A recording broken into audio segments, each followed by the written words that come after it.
Well, in a short address, she spoke to council members here at the Johannesburg Council, where she said it was good to be back and reassured residents that they would be prioritizing service delivery. She also mentioned that and called for stability within the city of Johannesburg, saying that they are grateful and happy and pleased to be back in their rightful place. And now we all know that this is after the High Court in Johannesburg declared that extraordinary council sitting unlawful and invalid and unconstitutional. The adoption of the motion, which later saw the ANC's Sello Dada Morero ascending to the seat of Johannesburg Mayor. He has since stepped down, obviously to respect the court application, the court ruling, last week's court ruling to be exact. I understand there were aspects regarding a selection process. You and I were discussing this prior to going on air. Perhaps you can give us a little bit more on that? Yes, certainly. So what is happening today, and one of the items on today's agenda, is the selection and the election of chairpersons for committees. Now, you will understand that some of the activities that councillors do get up to while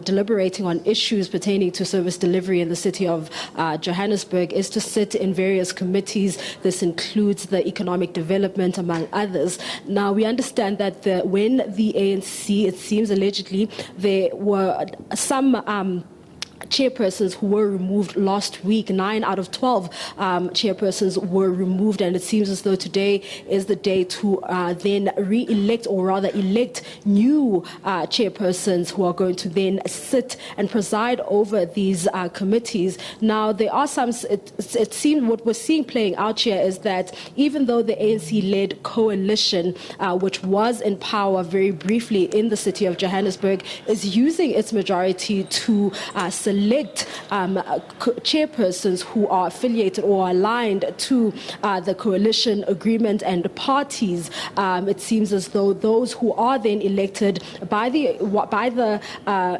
DA, which is the multi-party government, which is in power in the city of Johannesburg, are seemingly losing. One example is a Patriotic Alliance member who has been elected as a chairperson for the Economic Development Committee, and they have received 139 votes, and rather 138 votes in council, which means that they are elected as the chairperson of that particular committee. It's going to be quite interesting to see how things play out. We are still waiting for a decision or a way forward as to what will happen regarding that motion of no confidence in the sitting mayor, Dr. Mpho Phalatse. We understand that there was meant to be a briefing tomorrow, which was going to give us direction, but we've since been informed that that briefing has been postponed. But it seems as though the